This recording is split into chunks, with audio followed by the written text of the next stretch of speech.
Yo, Mikey, we're on? Yeah, we're on, Bob. We think we're on. We might not be on, but we think we're on. Well, we'll find out. I guess we will. All right. Week 1 in the books. Guess what? We're undefeated. Hey, no way, no other way to be. We are undefeated, and we didn't score as many points as we thought, but we could have. Yeah, we should have. That game looked like it was in our control the whole time. There was one point there in the game. I think it was 6-2. What was the final score? The final score was 21-6. 21-6. All right. So it was 14-6 at one point. Yeah. And my beehole puckered up a little bit in the stands there because I was just like, there's no way we're just going to let this. We're not going to just give this away because we're dominating. But the scoreboard, how many times did we say this game is we aren't playing to the score? Like if you didn't tell us what the score was, we would have thought at that point when it was 14, it could have easily been 24. Yeah, because we just had too many penalties, one. And, of course, that the pass that they called incomplete, I think that Terry caught, but they called it incomplete. So, but it was really the penalties. The challenge? Yeah, the challenge. All right, well, we'll get into all that. All right, we kind of just jumped right in there, folks. But basically, we got a short week, so we got a short pod. We got Thursday night football against the Green Bay Packers, week 2. We figured with the podcast today, we're just going to recap the game that we were just at. We're recording this Tuesday evening.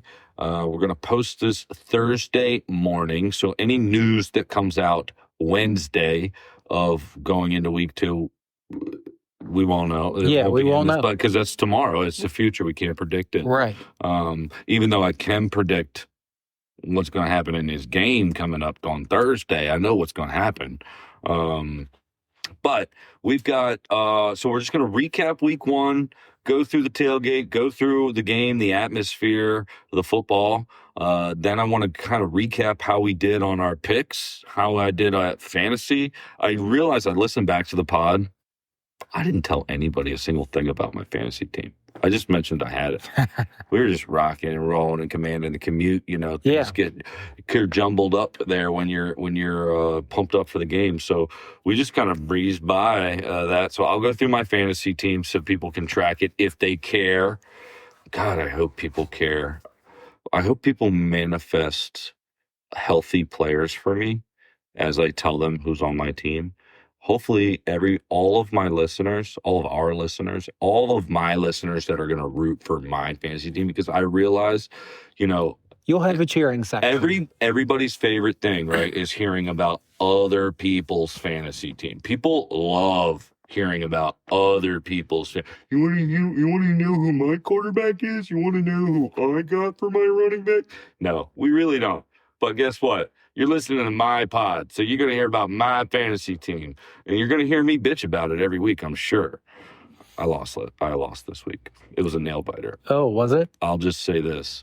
I lost last night in last night's Monday Night Football game. It was neck and neck the whole time. I was tracking us. We were within a point. At one point, I was winning by 0.6. At one point, I was losing by 0.1.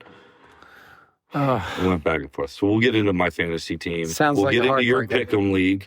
We'll get into Tom and I's picks. And then, obviously, I want to talk about the Packers, the Green Bay Packers. And, yeah, we'll just kind of go through this week's game and how we think we're going to be 2-0. Yeah, why not? I mean, I'm going to go back and check. You said I needed a reference back. Yeah. You didn't remember if we lost this game. Yeah, I don't remember. In your preseason picks. Yeah, I don't remember. So you'll have to refresh my memory. Yeah. But, I mean, these are the type of games against these opponents that we have to win. Well, I got my book right here. Well, let's open it up. I'm curious what you picked, but we're going to get into it later. All right, let's just go through Sunday, week 1. Kind of right as we left off the pod last time. We set up the tailgate.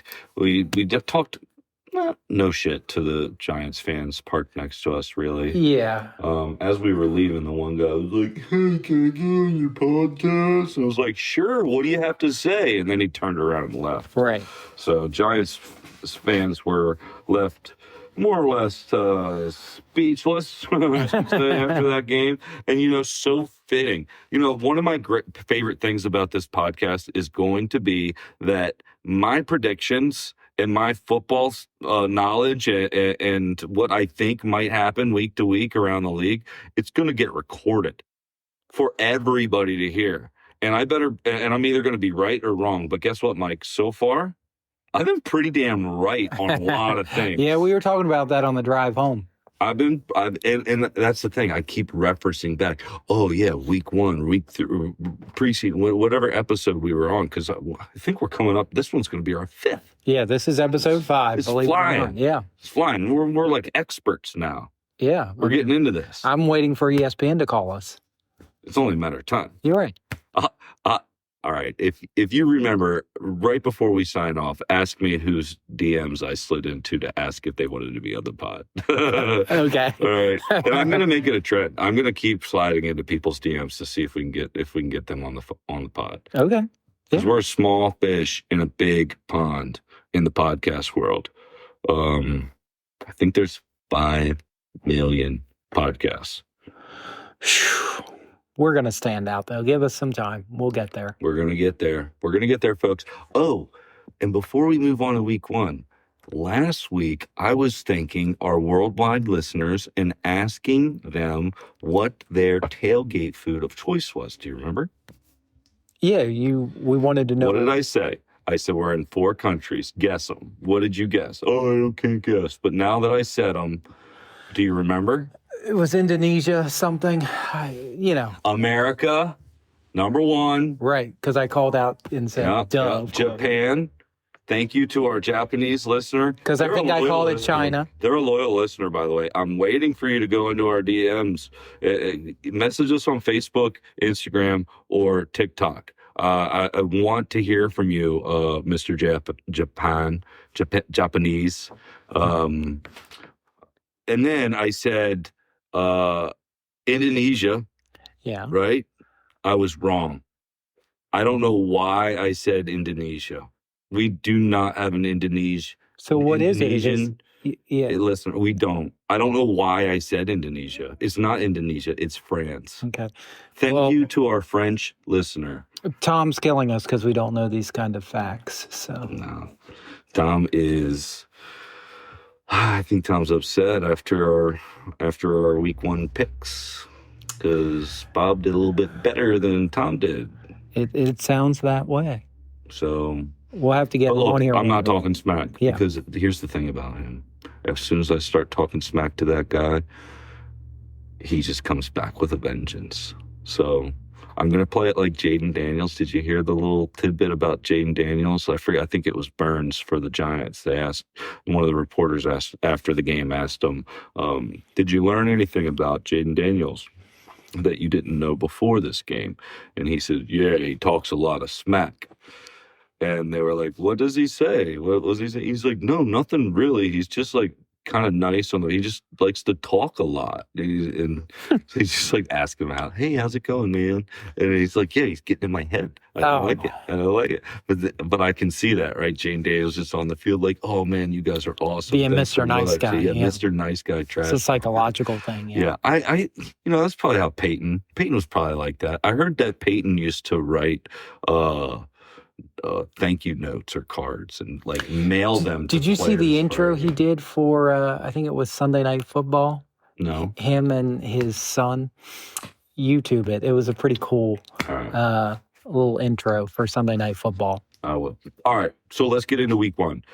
We got there, talked a little smack to the Giants fans when we pulled up. The rain really did stop like 10 minutes after we got everything kind of set up with Coach, the awning out, our chairs set up. So that was good because we were a little bit concerned, even though the weather did say it would end at a certain point. Yep. You can never be too sure, as we said. Mm-hmm. So we've got the... So we got the tailgate all set up, poured ourselves a couple brewskis, made sure the podcast was good to go. Hey, have you listened to us back? This episode, I have not. Well, we need your viewership, so I depend on you to. I'll give us that one more download. Self-critique yourself through these pods, but. Remember, I told you that we were going to do a little bit of try to get some of that noise cancellation out of the, and I think it worked. Yeah, how'd that work out? I mean, I'm still waiting for some comments on our podcast pages on Spotify and Apple and all that stuff. But I mean, I think it sounded a little bit better. But we need to hear from our listeners. We need to know, how did you guys think? Did we cut down on some of that? And are we just overreacting? Do you guys kind of like that you can hear the blinker and some of the car noise and stuff like that? Or was it a deterrent? What is this new podcast? I don't like the ambient. I mean, obviously, I think we're biased, but I think that kind of stuff adds to the podcast experience. Hey, we're real. You guys know what we're doing. We are driving to the game. We're commanding the commute. Yeah. And any opportunity I get to say the title of our podcast. We're not just recording in a studio. Well, today we... Well, yeah, on away games. But this isn't necessarily a podcast studio. It's my office. But I am going to throw up a little clip of some portion of this podcast, maybe what I'm saying right now, and kind of give people a little bit of a glimpse as to where we're recording and kind of what my office looks like. Because what do you see behind me? I see a giant portrait of Sean Taylor and a bunch of banners and all kinds of good stuff. It's an amazing painting I got from a buddy of mine, great friend, who his brother painted that. So big shout out to Tim. Thank you so much. It's the centerpiece of my office. I love it so much. It's one of the greatest Redskins gifts I've ever gotten. So big shout out, Tim. Hey, I know you're a Commanders fan, even though he was pretty adamant that he was one of our losses, folks, when they changed the name and went allegedly. But no. I don't think we ever lost him, though. Not really. You never threw any of the shirts away. You still wear them on Sunday. I know that. So anyway, so yeah, today we're recording in a podcast studio, if you will. Tailgate food. Give me a review. I want a ranking. Actually, I want to write this down. Maybe we'll track this as well as a lot of our other stuff. Right. Well, you said you had made multiple pastrami sandwiches, but we only had the one with the banana peppers, which was phenomenal. I didn't get to try the other one. That had an onion roll or something, I think you did, but the one that we had, which had pepper jack cheese and banana peppers, that was pretty good. And then, of course, on the ride home, you mentioned it, we had peanut butter and jelly sandwiches. Yes. And you can't forget the New York style cheesecake. Oh, yeah, that was the dessert, the strawberry cheesecake. Yeah. So, I'm going to put this on my week one. I'm going to put it on my first picture. Week one, New York Giants, pastrami, cheesecake, and PB&J. Give me a ranking out of 10. On just the sandwich itself? On the tailgate food. Well, other than the sandwich, we had, of course, the cheesecake for dessert. We had the whole thing. I want the whole meal on a ranking. Give me a number. Be critical, too. 6.5? 7? Kind of low, folks. No, 6.5 is the first thing you said. I mean, I did tell him to be critical. Now, let me ask you this. If what we just had was a 6.5, and assuming you're leaving some room for greatness, right? The steak sandwich that we had last year. That's still like primo number one. So that's your number one. But where does what number are you placing that? It can't be a 10. No. Because, right, we got to be able to make So I would say the steak sandwich reference from last season 8.5. Oh, okay. It's a hard scale, folks. So we're good. A 6.5. You want me to be critical? No, yeah. And So, but that's where I need to know, right? I need to know that. All right. So 6.5, I actually don't think is all that bad, knowing that the best I've ever done was an 8.5. Right? Yeah, Is that fair? Okay. Okay. Well, I mean, if you're putting a number on it, That's what we want. I mean, what did you think? No, I don't. It's tough because I'm the cook, right? And I did have the other pastrami sandwich that we didn't have before the game. I had it later. Yeah. I will say the sandwich that we had was better. So I'm glad we chose correctly for the game, but it was filling, right? Yeah. Because I was prepared to have the other sandwich that you made. On rye, mustard, pickles, a little banana pepper, and a slice of cheese. Kept it real simple. Because I thought that it wouldn't be as filling, and I'd be able to compare the two sandwiches that you said you made. Yeah. Well, we can't skip out on your potato wedges or the broccoli salad. I didn't touch the broccoli salad because who the fuck brings broccoli salad? Okay. It's our first F-bomb on the pod. Well, whatever. You'll get over it, okay? All right. So, oopsies. All right. We're good. We're good. All right. So, food was a 6.5. We walked into the stadium. Well, the tailgate lot was packed. And yeah. It was. And it really didn't start to fill up till what? Probably like 10. But it got packed. And the whole stadium was packed once we got inside. I mean, but before we got to our seats, guys, I don't know if anybody saw it on television, but the Punisher, John Bernthal? Yeah, I'm not quite sure how to pronounce his last name. Is there an H in there? Because I want to say Bernthal. There is. Bernthal. There is. But he's our new age Matthew McConaughey, right? He's the celebrity out there that makes his fandom known.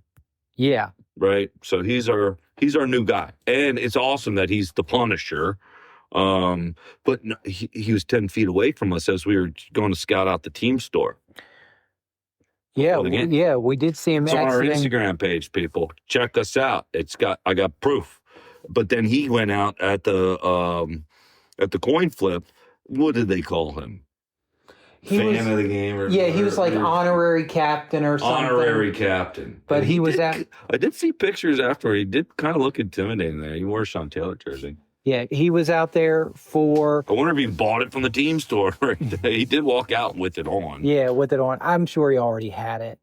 But he was out there for the coin flip, and then he was on the sideline for probably a good 20 minutes or so after that, and then he probably went up to one of the suites or wherever he ended up. And then as soon as the coin flip was over, we proceeded to punish them. And I mean, we had their number the entire game. As I was alluding to in the last podcast, was, man, Russell, the writing was on. We predicted Russell. I mean, after his first game, because since then, it seems like the Giants fan base in the league is like, Russell's obviously lost. Well, what did I point out to you last night? Mm-hmm. That Brian Dable he's already saying that Russell is the guy, nothing to worry about. But I'm telling you, as goes Russell, so goes the head coach of the Giants. I mean, it depends on how long this guy rides that guy. And with that being said, Russell Wilson's like, let's ride. Yeah, because right now you got nowhere else to go. Right. So, it seems like everybody's like the outside looking in, and everybody inside's incapable of doing that. Because if they don't see what we see. Because if it's already the end of week 1 and you have to reassure everybody that Russell is the starter, that's a huge problem. Now, unless, of course, behind closed doors, the organization is saying other things, and then in front of the media saying other things. Now, that's been known to happen, right? It's been known to happen, obviously. I don't know if it's happening in this case, but, of course... I don't know. I wouldn't be surprised, and this is just me casting a shadow of a doubt and giving benefit of the doubt to the Giants organization, but maybe maybe they're basically just saying Jackson Dart's not ready yet. And so we're just going to ride Russell until we can coach him up in a couple more weeks. Maybe they're saying week 4, week 5. Maybe. Well, we already assume that to be the case. But to you, what you just said was Dable is riding on Russell Wilson. Right. But maybe he's not. Maybe he's just telling everybody he is, because you don't want to throw your starting quarterback under the bus after week 1. I mean, he still needs to go out and try to win a week 2 game. I have no idea who the Giants play, nor do I care. I don't know either. But yeah, so there's that. But as far as the week 1 game goes,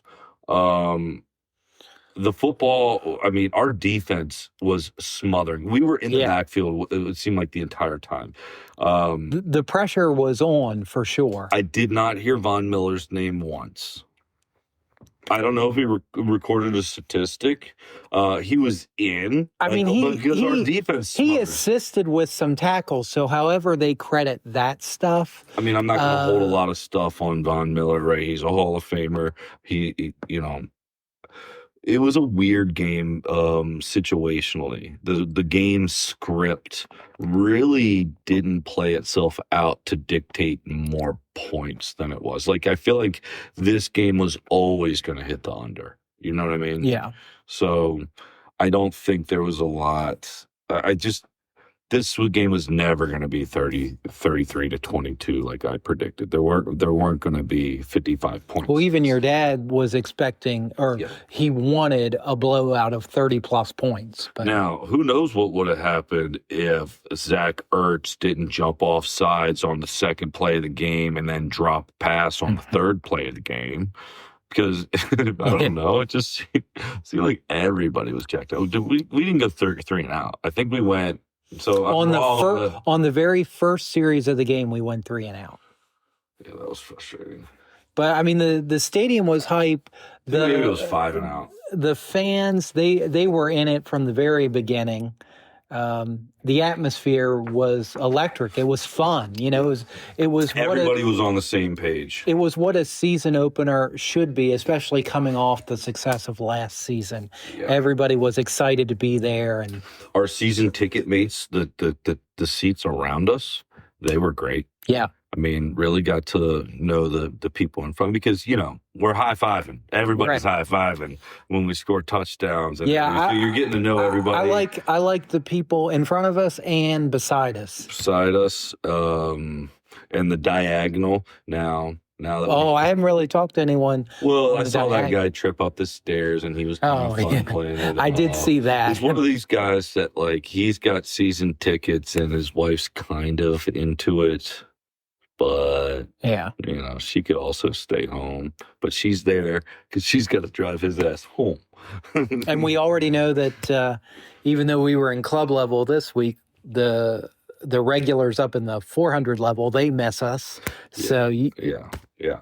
So what about the people right behind us?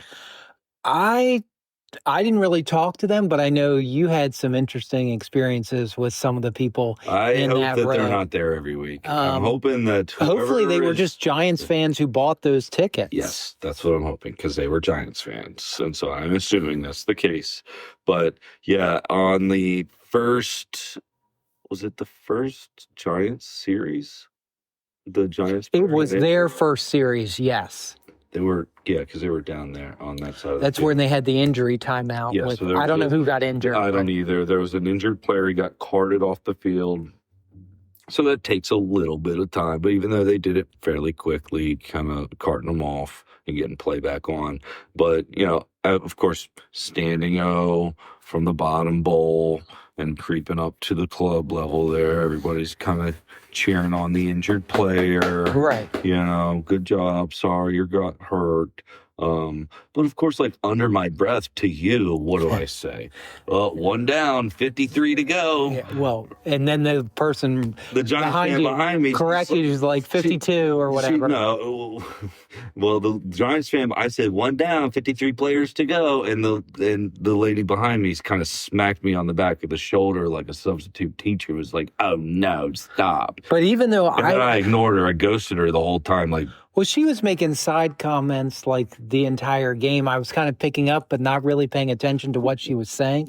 But she was making side comments the entire game. You ever just have a conversation with someone that claims they know things about football, and then like 4 sentences in, you're like, they don't know football like I know football. Right.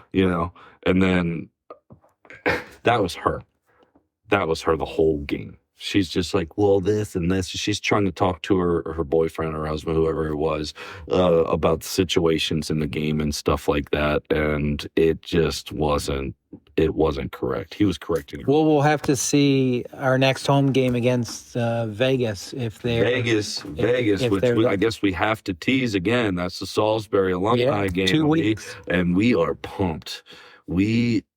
How do we tease this a little bit farther? We're going to be on the field. Well, I think that's the tease right there, just that we're going to be on the field. We're going on the field, folks. We're going to be on the field in some capacity. But we'll talk more about that on that commute. Yep, we'll tell you on the commute. But anything else of note? The food lines were great. Yeah, this was the first game, I think, where you and I together were in the club level, and you mentioned to me that the line to the food was moving a lot quicker than it was a few weeks prior during the preseason. But I think you brought it up in the episode the other day, is that they added more grab and go spots throughout the club level, where preseason, I think there were only maybe 2 areas you could grab and go. And now there's something like half a dozen or more. So I think we were complaining about it, but we just didn't know any better. But I'm pretty sure that that's how it is for the preseason, and this is how it is for the regular season. And there were increased food options. Make a change because a lot of people were complaining. I mean, we wouldn't know because this is our first season in the club level. We wouldn't know, but it's a lot better now. They sent us emails prior to the game with where the menu, what the menu was at each of the locations to pick up, and it seemed like there were more food options. There were definitely more food options to choose from in the regular season as opposed to the preseason. Right. And it's just little snacks. Like when they say chicken tenders and fries, we got one big, a big chicken you tender. got one big tender, and you probably got, half a dozen waffle fries, if that. Something like that, yeah. So it's just a little snack. Yep. If you want a full course meal, you got to go to the, the traditional concession stand there. Mm-hmm. Yep. But the lines were good. And I think they did. Part of it was getting feedback from the fan base about the lines and stuff like that, because there was a handful of times where we went through that line and we just wanted soda and water. Yeah. And thank goodness there was no wait in that line, because I just wanted soda and water.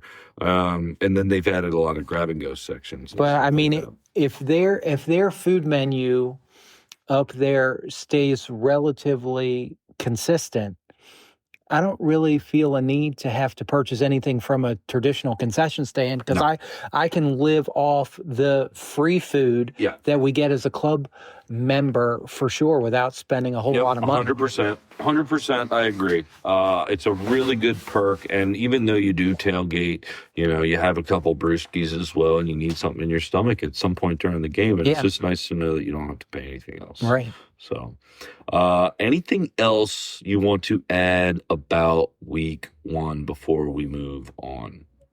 I don't think so. I mean, the big highlight you already talked about, we saw the Punisher. That was an unexpected thrill, I think, for all of us. I guess the only other thing worth mentioning, and I didn't get to see it, I saw it after the fact because I YouTubed it, but my cousins were at the game as well and wanted to touch base with me at halftime, and so I snuck them down to the club level just to say hi, and they obviously went back to their seats. They for sure didn't stay in the club. Yeah, because that's that's so they went back upstairs that's the right thing to do. The upper level after I saw them down there. Well, anyway. But I missed out on the Santana Moss Ring of Fame induction. I caught little glimpses while I was waiting for him. I kept peeking in, peeking out, and seeing a little bit. Well, he didn't really have a whole lot to say. That's what I noticed on YouTube on the Commanders. So it channel. wasn't very noteworthy, except he did thank the previous ownership, I saw that. and that got a series of boos within the stadium.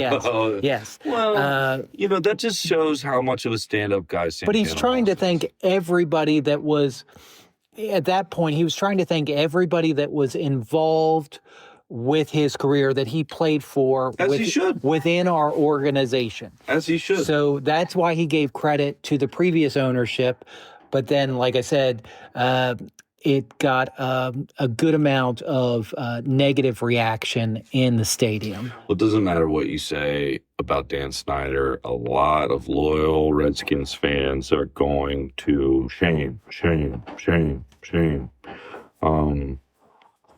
But like I said, it's a tribute to the kind of person that Santana Moss is, because he knows that guy never gave him a true chance at a championship, and he never gave the fan base a true chance at a championship. Well, and Santana did say that, and I'm sure you saw it, but he did say he was sorry that he couldn't bring a championship to our organization because our fan base deserved it. Yeah, of course we do. Of course we do. I feel like I deserve it. I feel like we all deserve it. I feel, but honestly, Mike, I deserve it more. All right, we'll save that conversation for a future episode. Okay, well, we're going to take a quick ad break here from one of our fake sponsors to give any of our future real sponsors an idea of what it might sound like to advertise on our podcast. And it's dealer's choice, Mike. Go ahead and show them whichever one you want.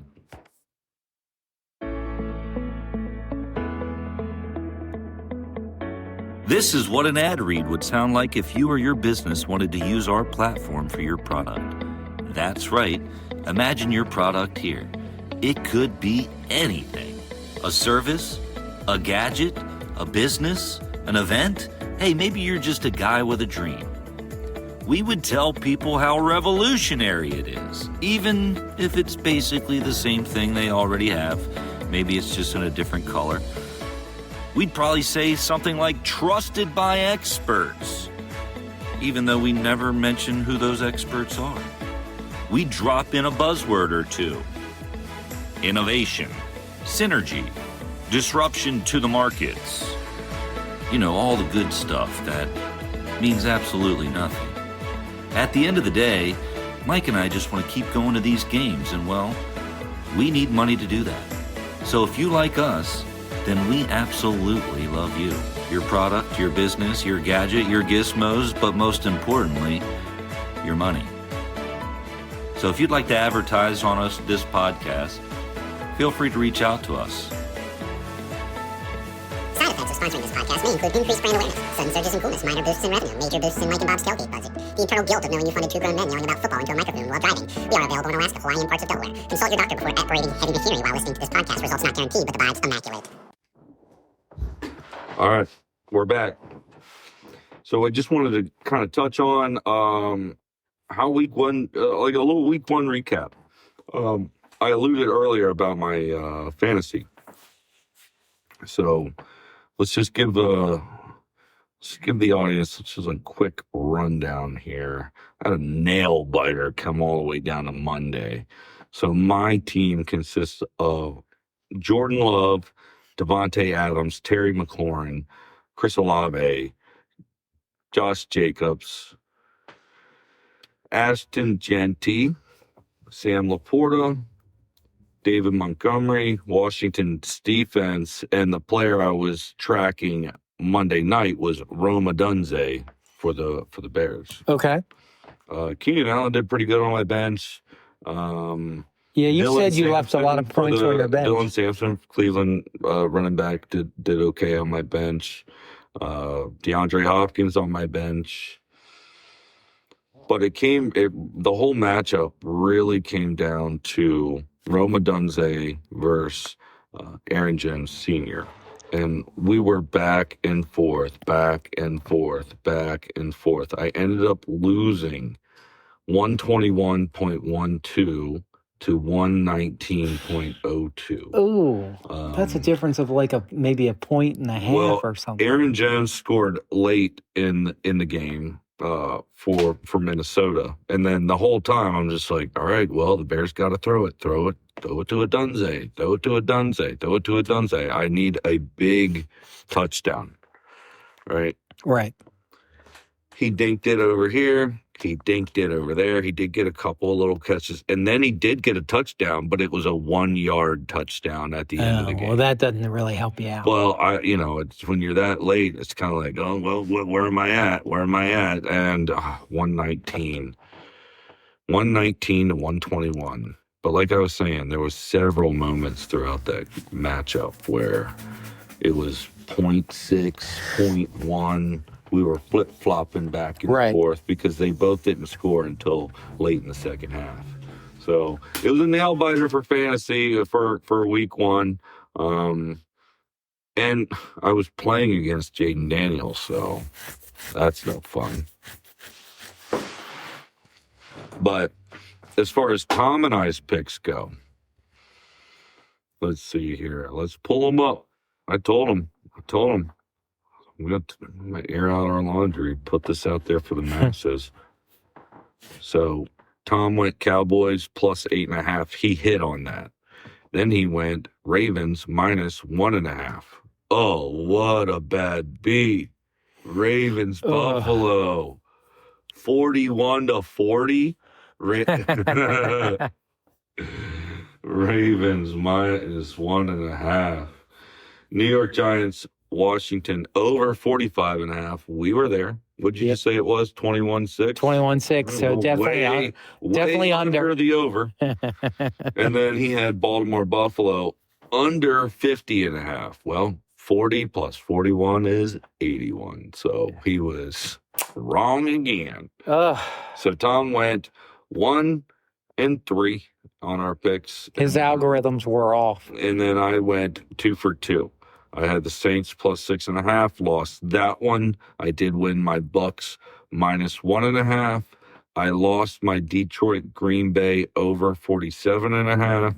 And I was, this is another one, like I was saying earlier, tracking.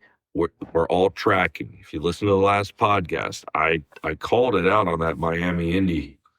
So I'm not necessarily sold on Indy's offense, but I'm definitely not sold on Miami's. I think they could underperform, and that is an understatement. Well, that was one of the games I lost because I took Miami. And yeah, so run us through your picks. Right now, the record for my locks of the week, I'm 2-2. Tom is 1-3.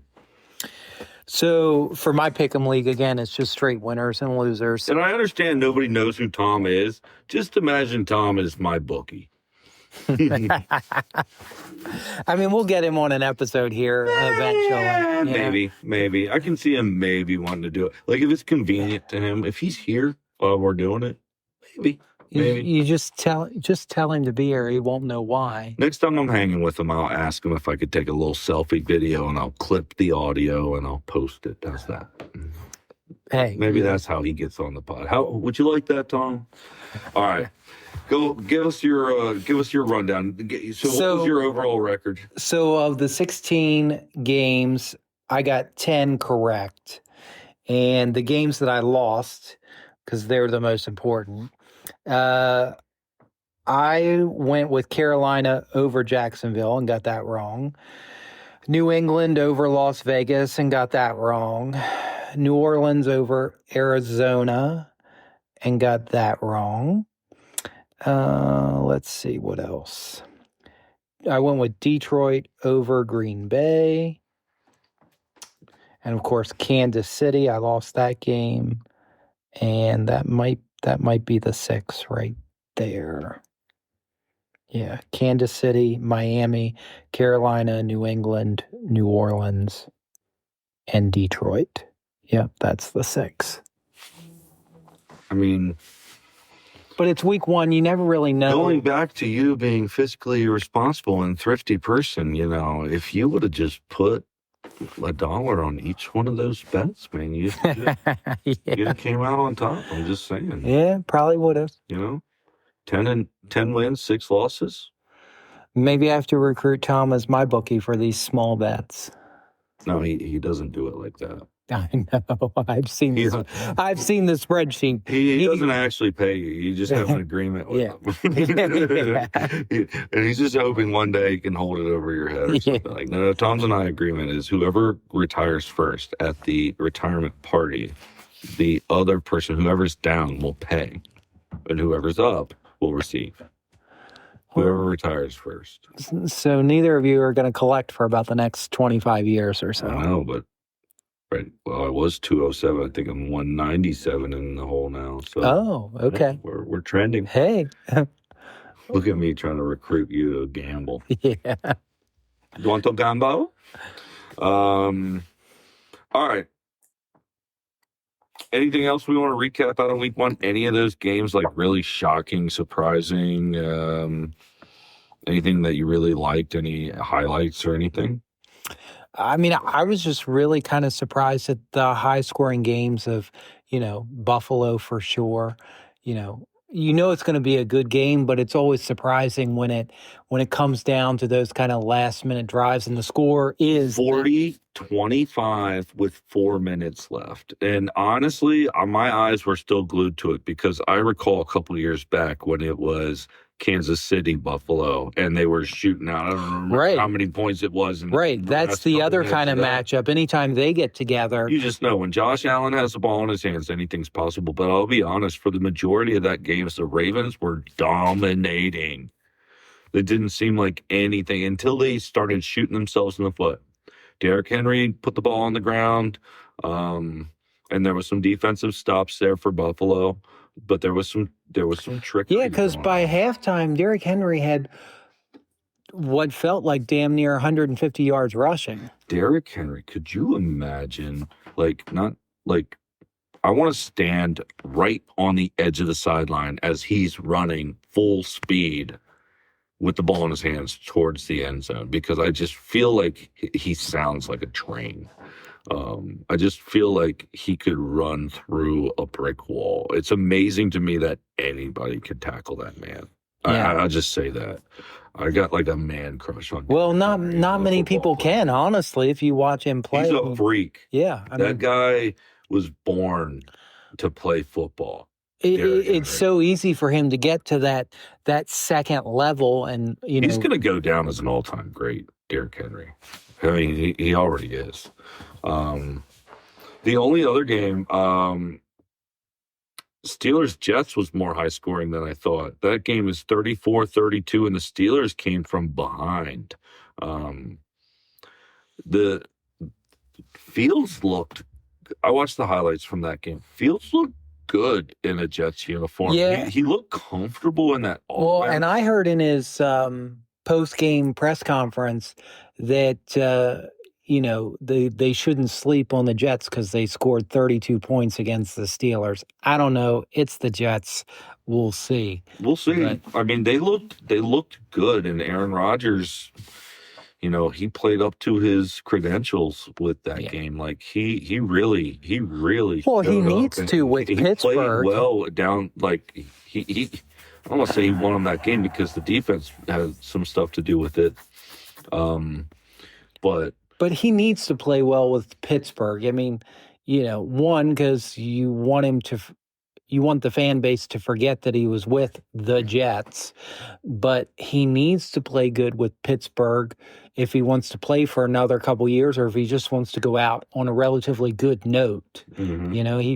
He's got to have a good year. Yeah, because he is a great quarterback. Say what you want about him personally, or and the off-season antics and all that. Yeah, say what you want, but Aaron Rodgers is a great quarterback. He's been a great quarterback in this league for a long time. I mean, he was MVP 2-time, I think. MVP. I'm asking. 2-time MVP. Sure. Sounds good. Yeah. It's close enough. I don't think it's 3. I think he got it twice, but. The guy's a heck of a quarterback, and you'd hate for him to finish his career like it would have if he would have just retired out of the Jets. Because as great of a career as he had, you would have remembered his Jets tenure. So Yeah. hopefully he can turn it around here for the Steelers and put together a decent season and go from there. To wrap up week 1 and to kind of touch on our next segment here about week 2, Detroit 13, Green Bay Packers 27. Now, I didn't get a chance to go back and watch anything out of that game, just kind of breezing through the stats. It didn't appear like they ran the ball very well, and we stopped the run very well. Who is their running back? Montgomery. Wait a second, folks. I'm looking at the wrong team. Forgive me. Josh Jacobs, my starting fantasy running back. He ran for 66 yards and a touchdown. So forget everything I just said. I was looking at the Lions stats there at a quick glance, but he was the only one to rush for them. They didn't top over 100 yards. Jacobs. But I think they only allowed something like 13 points, right? Is what you said. Yes, I didn't see the game script. I'm just, like I said, I'm just getting a look at some of the stats to go through. Love went 16 for 22, 188 yards, 2 touchdowns, had a really good QB rating. Not a lot of yards, but he was efficient.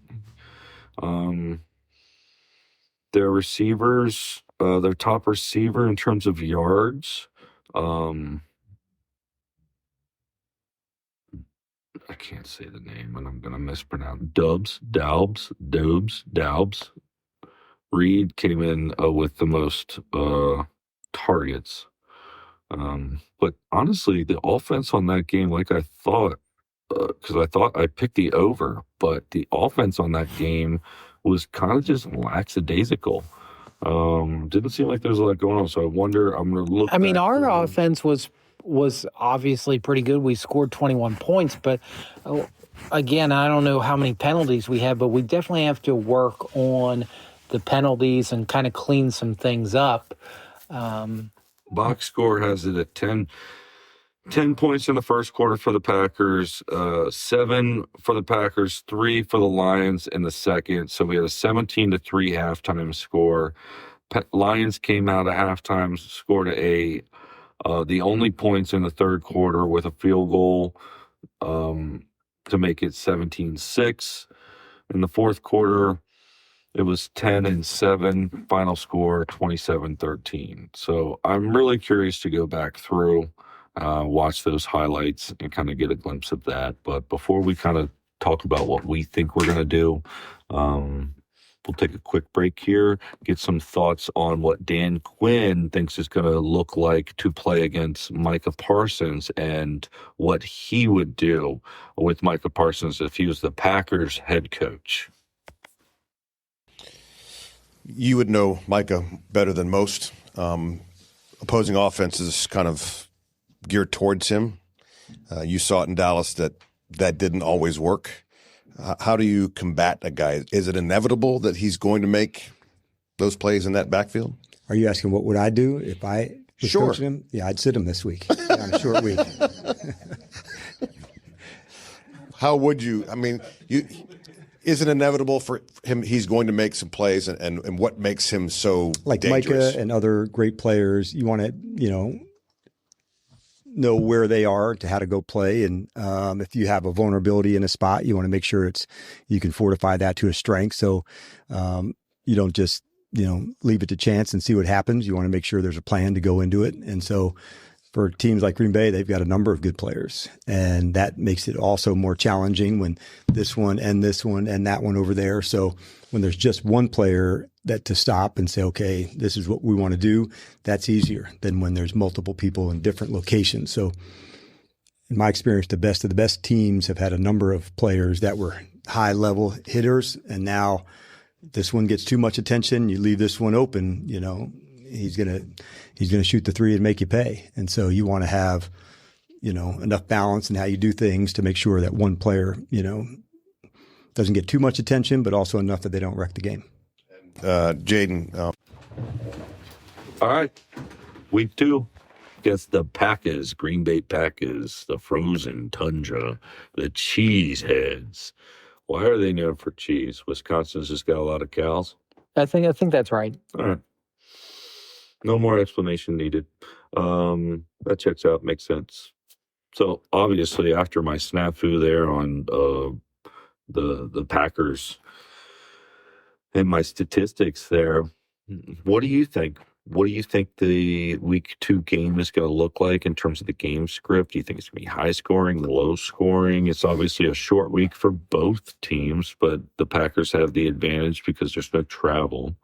So what do you think?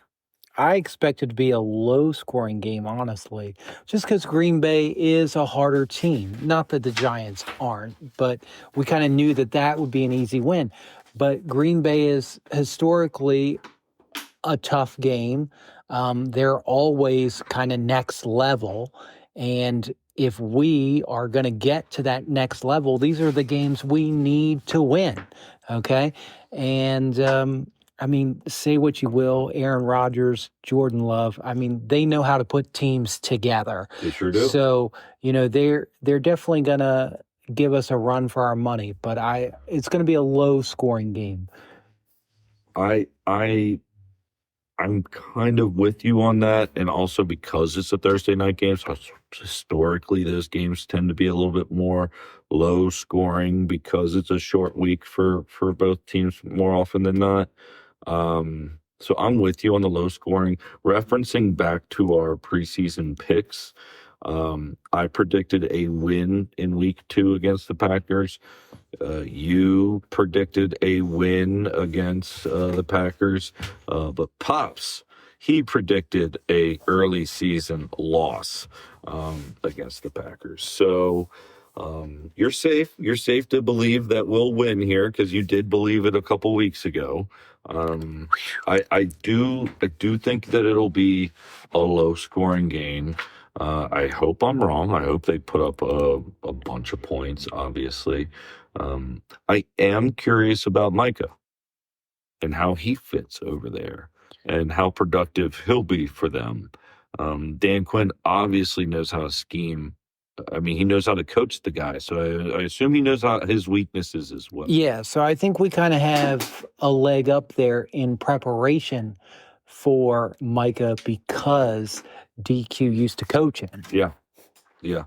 And our O-line, it was a little bit like in all, I think they performed well. In game 1 for us, we ran the ball well. We kind of answered our question at how we were going to see our backfield. Dad had that question in the last podcast, how the backfield would look. It appears as though Austin Eckler is our true number 1, and Bill is going to be our change of pace back.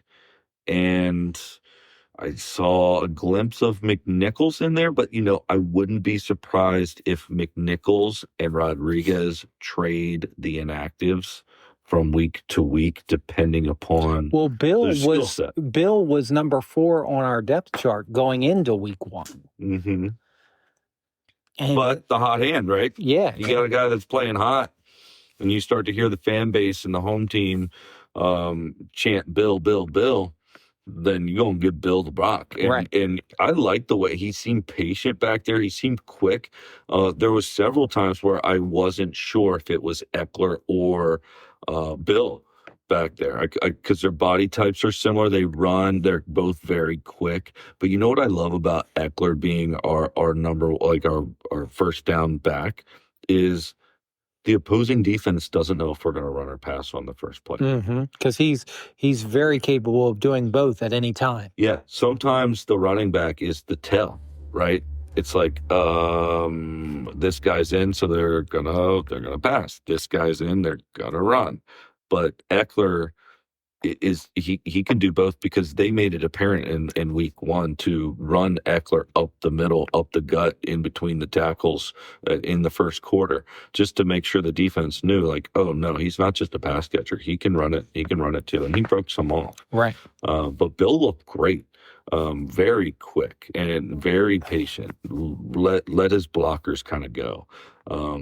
But my only thing about the offensive line was Jaden did get wrapped up. He didn't get necessarily taken down, but he had some sacks. Yeah, they got to him. They just didn't bring him down. Right.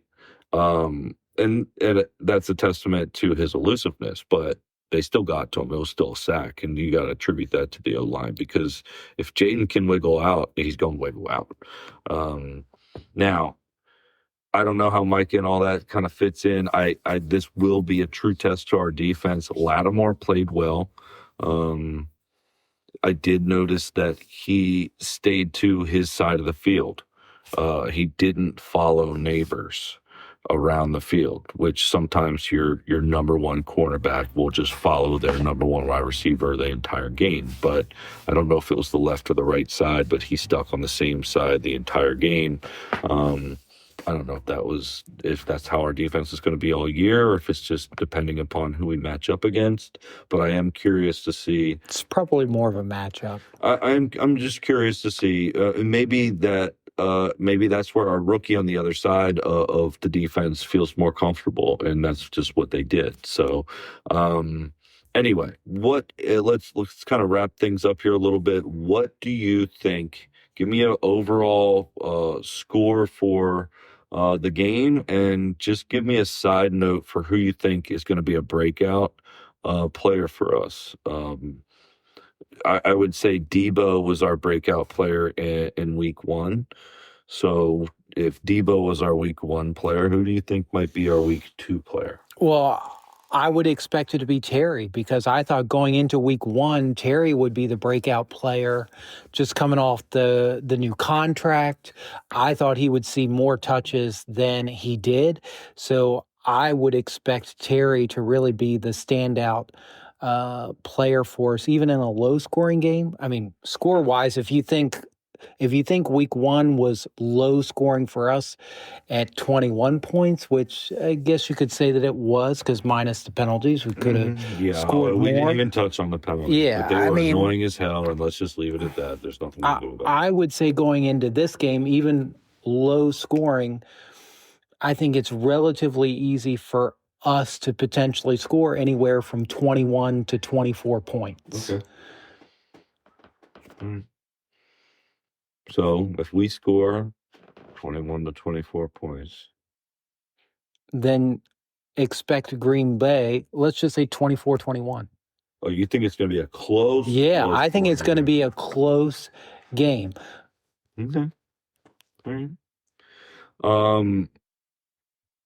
I did notice, and I don't think Terry was ready. I don't think he got. I think the offseason went by quick for him. I know that he sat out. He was the hold in. I noticed a lot throughout the game he was stretching. I don't know. He looked kind of slow. I kind of felt like he was jogging out a little bit. So I kind of feel like week one was Terry just getting loose. So I wouldn't be surprised if our week two standout is Terry. I'm going to go with our week two standout as I'm going to go Luvu. Really? I think Luvu was in on everything. And Luvu is a ball hawk. And Wagner was in on everything. Payne played great. Luvu he wasn't as present, but he was everywhere. And I think that Green Bay's with Love, he's not as mobile as Jaden, but he can move around. And I think we're going to get to him. I think Luvu is going to be our Micah Parsons, and I think that Luvu is going to outperform Micah Parsons in this game. So I'm going to go defensive side of the ball. I do agree with you. I think it's going to be low scoring. I don't think it's going to be as close. I really believe in our defense. I'm going to go 17-10. Oh, okay. All right. I'm going to go 17-10. We're going to watch the whole game. We're going to be biting our nails in the fourth quarter because it's only by 7. Yeah. And I wouldn't be surprised if it's 10-10 and we score a late touchdown. So that's kind of what I'm going with. Low scoring Green Bay game. Tundra night football. Hey, I'm ready for it. Frozen Tundra, Thursday night football, TNF. All right. So this was our week 2 podcast. If you guys are curious what we look like at the tailgates and what our food looks like, follow us on Instagram, follow us on TikTok, follow us on Facebook. We haven't tried to get entice any reviews yet, but I'm going to be the first to do it here. Leave us a review and and give us some comments. Give us some constructive criticism. We'd like to know how we can improve our command the commute. So thank you so much for listening, and hail to the Redskins.